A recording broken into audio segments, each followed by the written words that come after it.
ভারতের প্রধানমন্ত্রী নরেন্দ্র মোদি প্রোটোকল ভেঙে রাশিয়ার প্রেসিডেন্ট ভ্লাদিমির পুতিনকে বিমানবন্দরের রানওয়েতে করমর্দন ও আলিঙ্গন করে স্বাগত জানিয়ে ট্রাম্প প্রশাসনের প্রতি স্পষ্ট বার্তা দিয়েছেন। রাশিয়া ইতিমধ্যেই জানিয়েছে ইউক্রেন ইস্যুতে তারা কোনো প্রকৃত শান্তি আলোচনা শুরু করার ইচ্ছা রাখে না। পুতিন নয়াদিল্লিতে লাল গালিচায় বিশেষভাবে অভ্যর্থনা পেয়েছেন। দৃশ্যটি বিশ্বে রাশিয়ার প্রভাব ও ভারতের কৌশলগত স্বায়ত্তশাসন প্রদর্শনের প্রতীক। সংবাদ মাধ্যম প্রথম আলোতে প্রকাশিত observer research foundation vice president Harsh V পন্তের লেখা বাংলা অনুবাদে এমনটাই উঠে এসেছে। হর্ষ ভি পন্থ লিখেন, মার্কিন প্রেসিডেন্ট ডোনাল্ড ট্রাম্প রাশিয়া থেকে তেল কেনার বিষয় দেখিয়ে ভারতের ওপর 50% শুল্ক আরোপ করেছেন।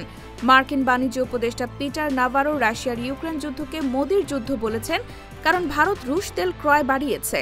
আগের শুল্ক ছিল 0.2%, এখন প্রায় 40%।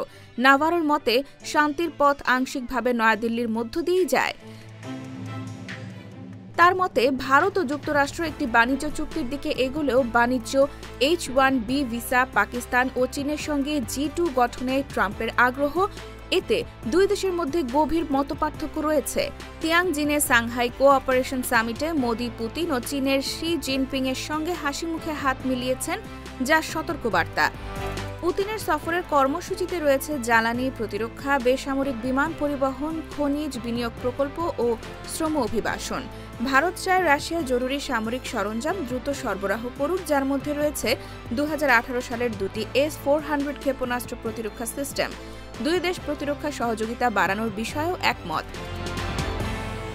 যদিও সাম্প্রতিক বছরগুলোয় ভারতের রুশ অস্ত্র আমদানির পরিমাণ অর্ধেকে নেমেছে, মস্কো এখনও ভারতের সবচেয়ে বড় সরবরাহকারী। তবে অস্ত্রের উৎস বৈচিত্র্য ও ইউক্রেনের রাশিয়ার যুদ্ধের ব্যস্ততা সীমিত করছে। এই সফরে বাণিজ্য ও অর্থনীতি প্রাধান্য পেয়েছে। শুক্রবার 5 ডিসেম্বর মোদি, পুতিন 2030 সাল পর্যন্ত অর্থনৈতিক সহযোগিতা পরিকল্পনা ঘোষণা করেছেন। তবে বাণিজ্যের বড় অংশই তেল নির্ভর, যা রাশিয়ার ওপর যুক্তরাষ্ট্রের নিষেধাজ্ঞার কারণে হ্রাস পাবে। তিনি আরও লেখেন, ভারতের বড় রিফাইনারি নতুন রুশ তেল কেনা স্থগিত করেছে। দ্বিপক্ষীয় বাণিজ্য ভারসাম্যহীন হওয়ায় ভারত আরও বেশি বাজার সুবিধা চাইছে, বিশেষ করে ওষুধ, যন্ত্রপাতি ও কৃষি পণ্য ক্ষেত্রে। পুতিন নিরবিচ্ছিন্ন জ্বালানি সরবরাহের প্রতিশ্রুতি দিয়েছেন। মোদি বলেছেন, ভারত নিরপেক্ষ নয় এবং শান্তির পক্ষে অবস্থান করছে।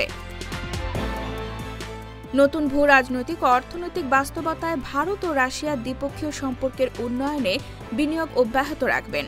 তবে ঐতিহাসিক প্রতিরক্ষা সম্পর্ক বা অস্থায়ী তেল বাণিজ্যের ওপর নির্ভর করেই সম্পর্ক টেকসই হবে না। পুতিনের সফর ট্রাম্প প্রশাসনের জন্য একটি স্পষ্ট বার্তা। ভারতের প্রতি তাদের বর্তমান নীতি কার্যকর হওয়ার সম্ভাবনা খুবই কম।